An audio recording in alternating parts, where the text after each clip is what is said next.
반갑습니다. 원빈입니다. 붓다의 마음을 세상에 전하다. 붓다스쿨 만독 시간입니다. 오늘은 어른 수업 7번째 읽도록 하겠습니다. 골든타임을 알면 여유가 생긴다. 본문 읽겠습니다. 열심히 살아서 지친다. 하루를 나흘로 산다는 것에 대한 오해 중 하나는 너무 열심히 산다고 느끼는 것입니다. 오해입니다. 나흘에는 리듬이 있어야 합니다. 저는 강약, 중간약의 리듬을 선호합니다. 오전 하루는 최대한 열심히 살고 오후 하루는 느슨하게 살며 저녁 하루는 약간 열심히 살고 숙면 하루는 완전히 힘을 빼는 것입니다. 모두가 다 이 리듬일 필요는 없지만 자신만의 리듬은 반드시 필요합니다. 활력을 유지하기 위해서는 먹고 놀고 쉬는 3박자를 원만히 갖춰야 하기 때문입니다. 뭐라도 빠지면 컨디션은 떨어지기 마련입니다.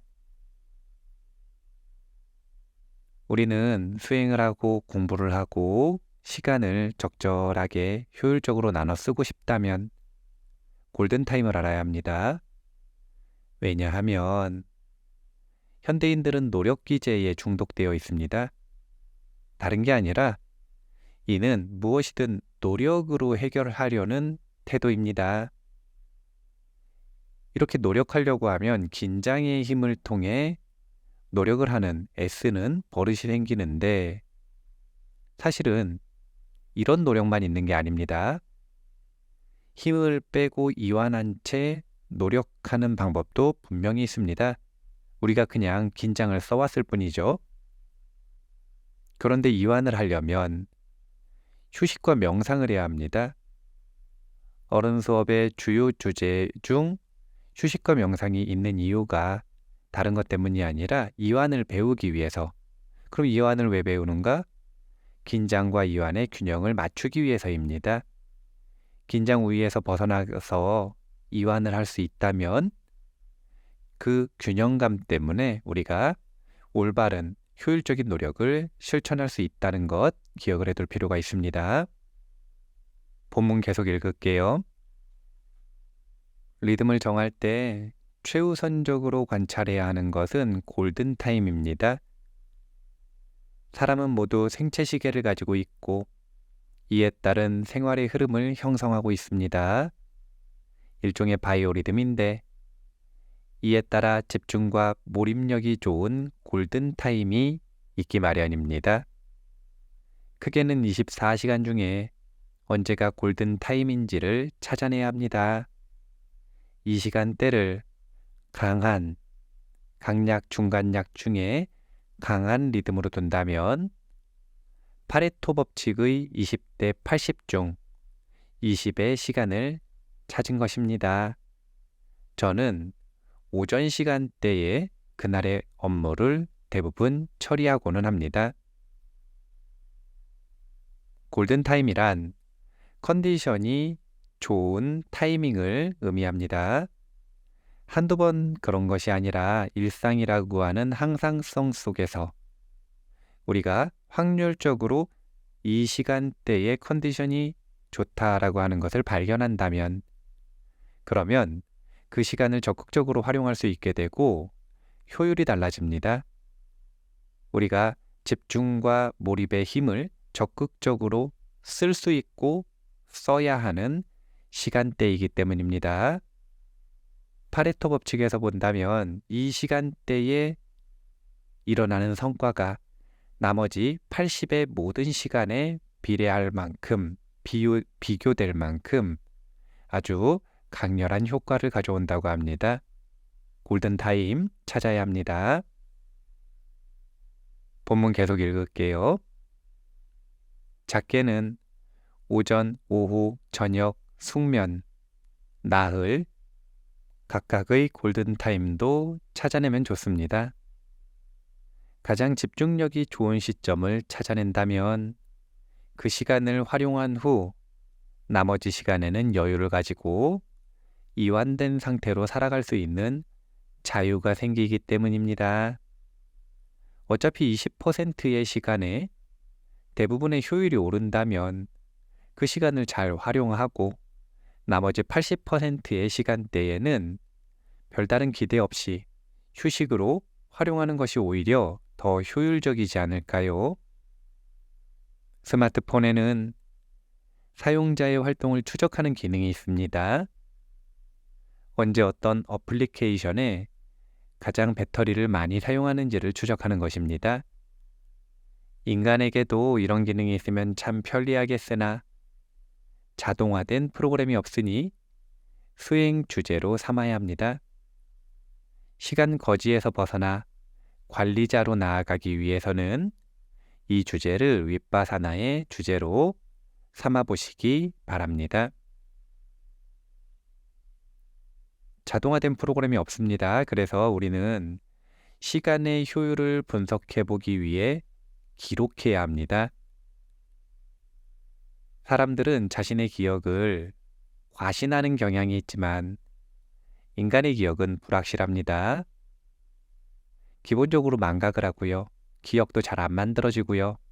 더불어서 시간이 지나면 자의적인 해석이 곁들어집니다. 그럼 점점 부정확해지죠. 객관적인 분석을 하고 싶다면 시간을 기록해보는 습관을 들이는 것이 중요합니다. 언제 무엇을 했는지, 시간을 그곳에 얼마나 투자했는지, 집중의 질과 그 결과는 어떠했는지 등등을 기록한다면 이를 바탕으로 객관적인 분석과 피드백이 가능해집니다. 이런 과정을 통해서 내 하루 중 골든타임을 찾아야 하고 그리고 하루를 사흘로, 나흘로 나눠 살 때 각각의 골든타임이 언제인가 라고 하는 것도 명심할 수 있습니다. 다시 말합니다.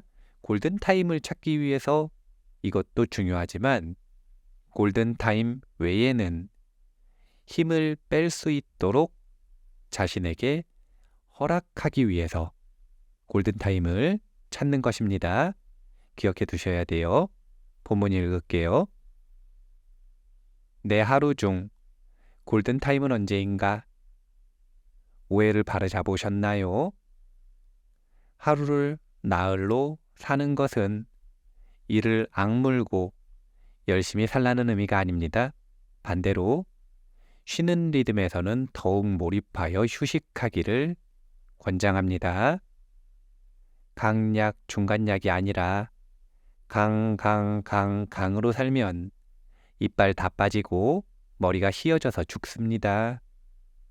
그것도 역시 시간 거지의 삶입니다. 인간의 몸과 마음에는 매뉴얼이 있고 이 매뉴얼대로 리듬을 형성시켜 살아갈 때 최적의 퍼포먼스를 보여줍니다.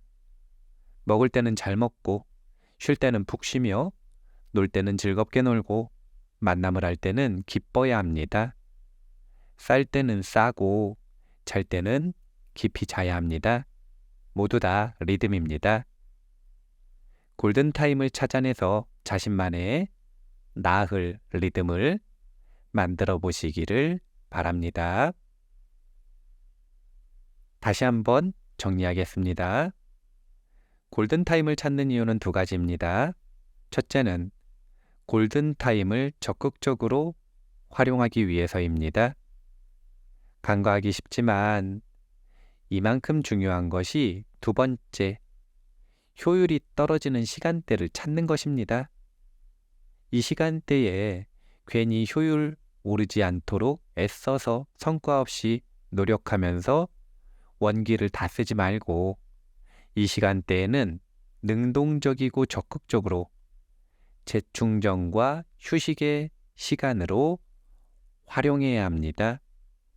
에너지가 많이 필요한 일은 에너지가 충분할 때, 즉 골든타임에 하고 에너지가 부족할 때는 억지로 일을 악물고 일을 하기보다는 효율 높은 재충전에 시간을 투자해야 합니다. 이것이 할 때 하고 놀 때 노는 비결이고 기준입니다. 그리고 상식적으로 생각해 보더라도 배터리가 빨개서 이제 꺼질랑 말랑 하는데 그 스마트폰을 계속 무리한 프로그램을 돌리는 게 상식은 아니잖아요. 효율이 오르지 않고 배터리가 없을 때는 가장 효율적인 게 무엇인가? 충전하는 것입니다. 기왕이면 고효율로 충전을 하는 것이 더욱 좋겠죠. 인간을 특별하게 보지 말고 스마트폰처럼 본다면 배터리가 없을 때 우리가 무엇을 해야 하는지 생각해 볼 수 있을 것입니다. 상식적으로 판단해 볼 수 있을 것입니다. 오늘 골든 타임을 찾아야 하고 왜 찾는지 말했습니다. 오늘 마무리할게요. 붓다의 마음을 세상에 전하다. 붓다스쿨 만독 시간이었습니다. 감사합니다.